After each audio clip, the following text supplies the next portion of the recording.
Hello and welcome to the 10-Minute Bible. We are going through the Bible chapter by chapter. We are in the book of Matthew, starting the New Testament. Let's jump in. The book of the genealogy of Christ, the son of David, the son of Abraham. Already off to an exciting start, already amazing. It's the genealogy of Jesus. The Christ is a messianic title, the son of David, a messianic title. And so this is already showing that Jesus is the promised one. Verse 2, Abraham became the father of Isaac. Isaac became the father of Jacob. Jacob became the father of Judah and his brothers. Judah became the father of Perez and Zerah by Tamar. Perez became the father of Hezron. Hezron became the father of Ram. As you're looking through these names, it should be story after story coming up in your brain. In fact, we covered most of Genesis just by those names there. Even the ones with stories that aren't great are listed there. Tamar and Judah specifically, kind of a sketchy story back in Genesis. And it's to show that though there's imperfection, God has worked his story through and is now culminating in this Messiah, Jesus. Verse 4, Ram became the father of Amminadab. Amminadab became the father of Nahshon. Nahshon the father of Salmon. Salmon became the father of Boaz by Rahab. Now, Ram and Nahshon, Amminadab, that would have been the time frame when they were in Egypt. Salmon became the father of Boaz by Rahab. Boaz became the father of Obed by Ruth. Obed became the father of Jesse. Jesse became the father of King David. David the king became the father of Solomon by her who had been Uriah's wife.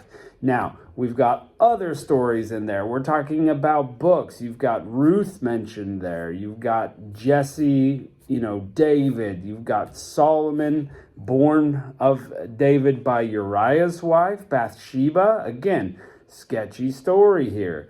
Rahab the harlot is mentioned. All this sin in the line pointing towards God's movement through the years, through the story to get to the Messiah. And interesting how close they are. Just side note, Rahab was the mother-in-law of Ruth. Again, all these should bring stories to mind. Solomon became the father of Rehoboam. This is the divided kingdom. We've moved from united to divided.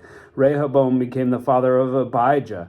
Abijah became the father of Asa. Asa became the father of Jehoshaphat. Jehoshaphat became the father of Joram. Joram became the father of Uzziah. Uzziah became the father of Jotham. Jotham became the father of Ahaz. Ahaz became the father of Hezekiah.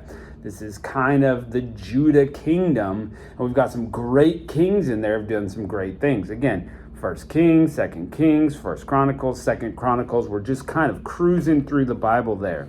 Hezekiah became the father of Manasseh. Manasseh became the father of Ammon. Ammon became the father of Josiah. Josiah became the father of Jeconiah and his brothers at the time of exile to Babylon. So we've moved all the way through, and now we're talking about the people of Israel being in exile in Babylon. We've got some not great kings. They kind of skip over the names there, but there were some bad times there, and they've gone into exile. After the exile to Babylon, verse 12, Jeconiah became the father of Shealtiel. Shealtiel became the father of Zerubbabel. Zerubbabel became the father of Abiud. Abiud became the father of Eliakim. Eliakim the father of Azor. Azor the father of Zadok. Zadok became the father of Achim. Achim became the father of Eliud. Eliud became the father of Eleazar. Eleazar became the father of Mathan. Mathan became the father of Jacob. Jacob became the father of Joseph, the husband of Mary, from whom was born Jesus, who is called the Christ. Now that big list of names, we have some of them that are named in the prophets as they kind of go. Some of them are very famous in that sort of era, in exile and back into the prophets. And so Matthew, as the through the inspiration of the Holy Spirit, is connecting the whole story of mankind, Genesis through the prophets, connecting him to Jesus, who is called the Christ. And now we're really going to be looking at Joseph. Okay, Joseph, this is Joseph's side of the story. This was his line. He's the son of Jacob and the husband of Mary. And Mary, of course, through the Holy Spirit, gives birth to Jesus, who is called the Christ. Again, a prophetic title meaning the Messiah. I know we think Christ sometimes is his last name, Jesus Christ, but it's Jesus the Christ, as in Jesus the Messiah. Verse 17, so all generations from Abraham to David are 14 generations, from David to exile are 14 generations, from the carrying away to Babylon to the Christ, 14 generations. God has planned this. Verse 18, now the birth of Jesus Christ was like this. And this is going to be easy for us to wrap our minds around, because we hear this part at Christmas all the time. We forget just how connected the Intertestament, or the New and the Old Testament are. And we just like to separate them. But it's one big, long, planned out story that God planned, including the mistakes of mankind. All those ladies in there represent stories, interesting stories. You know, Ruth is kind of an outlier a little bit about that. But despite the fact that we're sinners, the Christ is coming to set everything right, to give us the chance to still come to God. And this is why the gospel is so important to us. I'm a sinner. You're a sinner. We can't get it right. We won't get it right. And we need that forgiveness, and we need God's help to live his way. So now the birth of Christ, verse 18, was like this. After his mother Mary was engaged to Joseph, before they came together, she was found pregnant by the Holy Spirit. Now, a woman being pregnant, we know from the Old Testament, this was a death sentence, possibly. If she had cheated on her soon-to-be husband Joseph, she could be put to death. So this is kind of a big deal.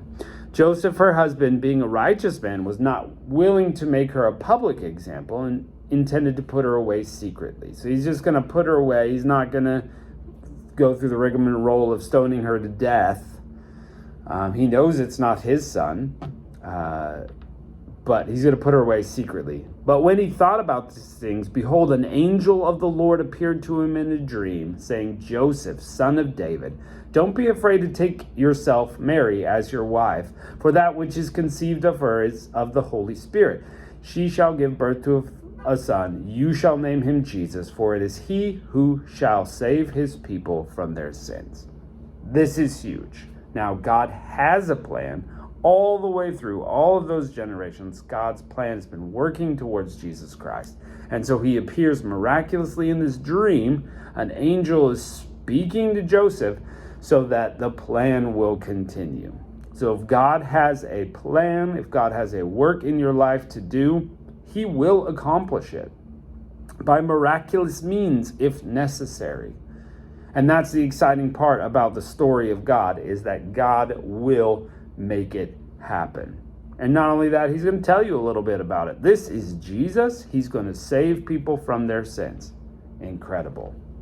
Verse 22, now all this happened that it might be fulfilled, which was spoken through the prophet, saying, behold, the virgin shall be with child and shall give birth to a son. They shall call his name Emmanuel, which being interpreted, God with us. Now it's important to note that all these scriptures, all these prophetic words, God is going to fulfill a lot of them in Jesus Christ. This is Isaiah talking about the Christ being born, God with us, and now we're seeing it come to fruition. The virgin will be with child. Amazing. Miraculous. Verse 24, Joseph arose from his sleep and did as the angel of the Lord commanded. He took his wife to himself and didn't know her sexually until she had given birth to their firstborn son. He named him Jesus, just like the angel told him to. Joseph is obedient. Joseph does his part of the story as God fulfills his part of the story in who Jesus Christ is. Starting from way back in Abraham, we see this huge connection between Old Testament and New. It's one continuous story, not an old piece. Woo! If that doesn't get you excited, don't know what will. Thanks for joining us. Don't forget to join us next time.